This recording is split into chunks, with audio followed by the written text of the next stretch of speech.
Dear Princess Celestia, it's me, Pinkie Pie. I'm sorry, but something has happened here in Ponyville because of me. And I wanted to tell you what I've done before you hear it from any pony else.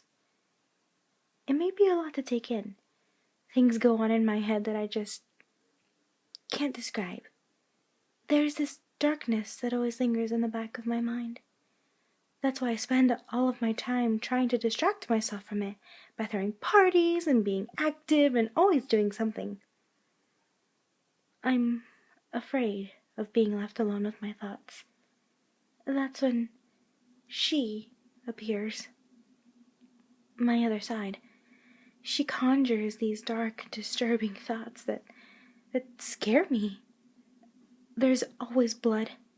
Some pony dies. I'll stand there with a knife raised over one of my friends. These thoughts scare me so much, and I just want to hide. They started 16 years ago.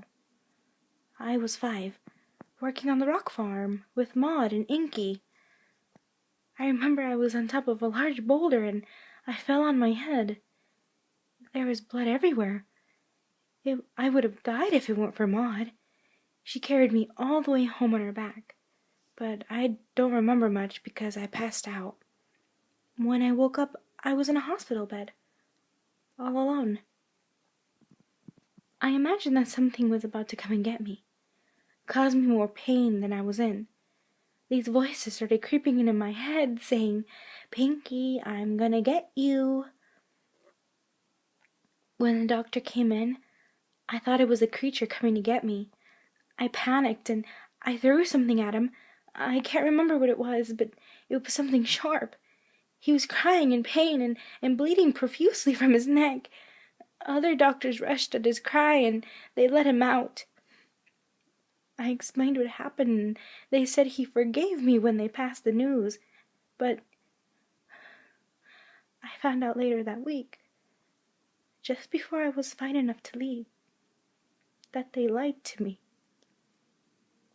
I overheard a couple of nurses talking in the hall when a doctor accidentally left the door open.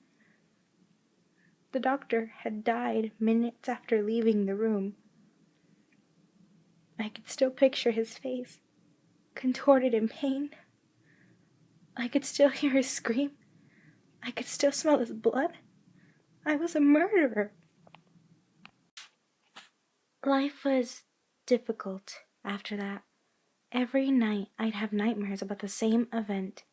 It played over and over in my mind until I would wake up screaming. Granny Pie gave me a song about giggling at the ghosties, and it helped to keep my mind off of it. I never let myself think about the doctor's death. I always found some way to keep away from the thought. 3 years later, I found my great destiny of throwing parties. It was great seeing everyone so happy. I began to throw parties for some of the silliest things, even the smallest of occasions. But there was one party in particular that I remember from that time. There was a couple of older ponies who were arguing over something. I didn't remember inviting them, so I kindly asked them to leave. They did, but I wanted to make sure they actually left, so I followed them stealthily. They stopped halfway across the rock farm and continued arguing about whatever they were arguing about. Then one of them tackled the other. They beat each other mercilessly until one of them decided to bring a rock into the fight. He bashed the other pony's head in. I think he must have seen me, because he ran away. I buried the bloody body that was left behind, but I never told any pony what I saw.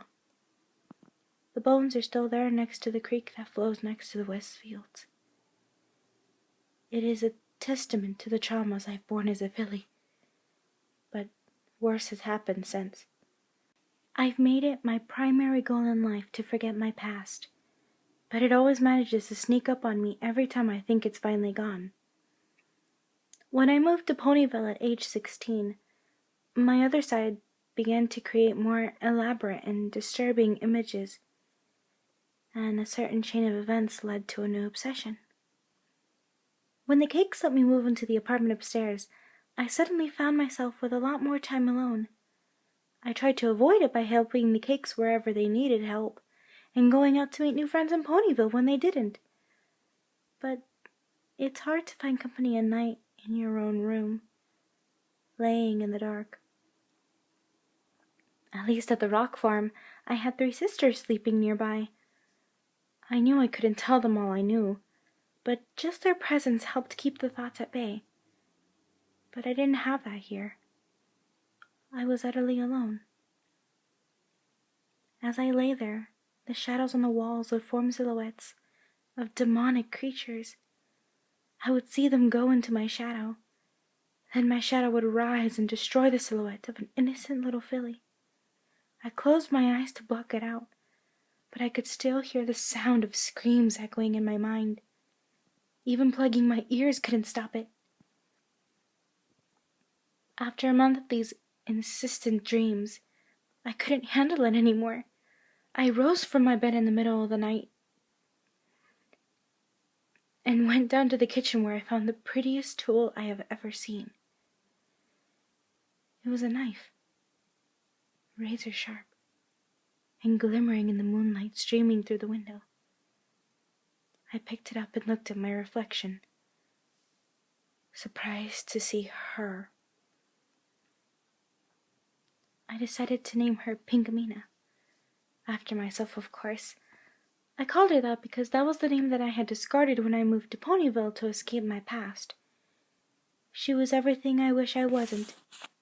She was my darkness, my sins, and worst of all, my secrets. After I found her, I knew she was always near. Nobody else ever knew where she was, but I knew. She was watching, waiting, praying against my sanity, wishing out the immense guilt she knew lay deep within my mind. I felt her tugging at every string in my heart to end my own life. But I never let her kill me.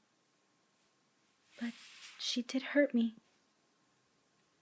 I slid the cool steel slowly across my forehoof, feeling blood well in its wake. The pain felt somehow comforting. It was like offering up a tiny bit of my life to the demons I created in my head. Kind of like paying for my darkest sins. Eventually, it became a habit. I would feel the blade slip across my wrists, and then I could rest for another 3 or 4 days before Pinkamena came back demanding more. I even bought my own knife. It had a black blade symbolizing the darkness that I cut out of myself. This sustained me for a long time, preserving my sanity. Then I turned 18. I now had more scars than one could count, unnoticed because of my pink fur. I was in the middle of my ritual, gazing blankly at myself in the bathroom mirror, and I slit my wrist wrong.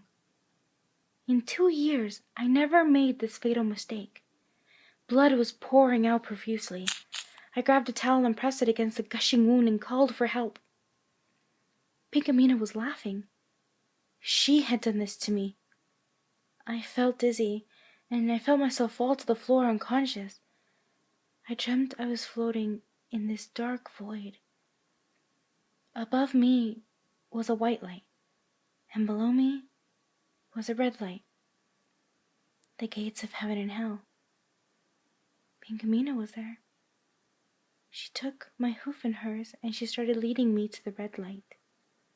I struggled against her, but she kept on dragging me down. But then I was shocked out of the dark void. Some doctors were standing above me, levitating a set of defibrillators. He saved me from hell. I owed him my life. But I was also afraid. The memory of my first experience echoed in my mind, and Pinkamena whispered in my ear, "Kill him." I stood abruptly, knocking him aside. I had to get out. However, I wasn't ready for such a feat. and I fell against the sink, knocking the knife off the counter and onto the floor. "Sit down," the doctor told me. I obeyed, sitting on the floor, with the knife sitting just in front of me. It was still glistening with my blood, though it had to be sticky and congealed by that time. It would be so easy just to kill him and walk away. Pinkamena satisfied, and my mind safe for a much longer time than the average 4 days. But I knew the cakes were probably downstairs, worried sick about me. I needed to get away from them first. It would be worth the trouble to have a month free of Pinkamena's torturing thoughts and dreams. What would it matter if I ended one more pony's life? It would keep little fillies and colts safe from my unstable mind, wouldn't it? Apparently he hadn't noticed that the knife had fallen to the floor, so I inconspicuously hid it in my mane and pretended to be worse off than I was. It wasn't long before I was on a stretcher heading towards the ambulance. I had it all worked out in my head. He put me in the back of the vehicle and climbed in behind me. When the driver started moving and the doctor began to check on me, I grabbed him by the mane and stabbed him through the eye. Before he could scream, I slashed through his neck so hard the head was only hanging on by a few tendons and his spine. The blood had splattered everywhere and gotten all over the bed. I opened the ambulance door and threw him out of the back while we were crossing a bridge. Then I used the knife to cut a large gash in my shoulder. Why? Because when the driver got back there, I told him that the doctor had attacked me and I killed him in self-defense. And as a bonus, they never found the body. I was stitched up and brought back home within the week, and Pinkamena was pleased. I went almost a whole year without ever seeing her again. I even got a pet alligator to keep me company. Of course, I had to pull out all his teeth, though, or he would have made a terrible pet. But it was nice to have a creature that killed for sustenance and life. Just like me. But when my friends all abandoned me on Gummy's after-birthday party, Pinkamena showed up again. She was as upset as I was about my friend's betrayal. I know that they hadn't actually betrayed me in the end, but I didn't know that at the time. So I did something awful. Something I never told them that I did. I had started coming up with an elaborate plan where I would get to grotesquely dismember and torture all 5 of them, one at a time. I could saw off Twilight's horn, rip off Dashy's wings, make a dress out of Rarity's coat, make cider of Applejack's blood, and feed Fluttershy to a pack of ravenous timber wolves. I could tell Pinkamena was excited, but I never went through with it. I just couldn't bring myself to do it after I found out their real intentions. That's when Pinkamena broke my sanity and drove me to talking with bags of flour and stacks of rocks. So I had to feed her again, and Pinkamena wanted a feast. I turned 21 3 days ago. I had kept Pinkamena at bay with my old ritual of wrist slitting, being extra careful, of course. I had developed the most glorious plan. I figured if I could kill as many as I could at once, maybe Pinkamena would finally leave me alone. So today, I did what I do best, to lure ponies to me. I threw a party. There was cake, which was poisoned, punch that was actually acid, and even a bomb that was disguised as a disco ball. I locked them all in and made my escape, praying that my demons would finally be full after this grand performance. I heard the explosion, and then it hit me. The gravity of the situation suddenly weighed on top of me like a million suns. I could feel each and every death. Every one of them was my fault. And something I learned about the demons is they never get full. I went to the bridge over the stream and looked at my reflection, knowing that somewhere down there was a corpse of one of my victims. I realized at that moment that I was Pinkamena. I was the one who was so hungry for all of these ponies' deaths. It was all because I wanted to cover up my guilt. It was an accident. I never meant to kill the first doctor, but I wanted to hide. I wanted to get away from the guilt so bad that I tried to hide death and pay for my mistake with my own blood. And blood was the only payment that could bring me rest. So now I sit beneath this tree, writing this letter to you. When you read this, I'll be hanging from its branches. My final payment. I'm sorry for all I've done. Pinkamena will never again see the light of day. Goodbye forever.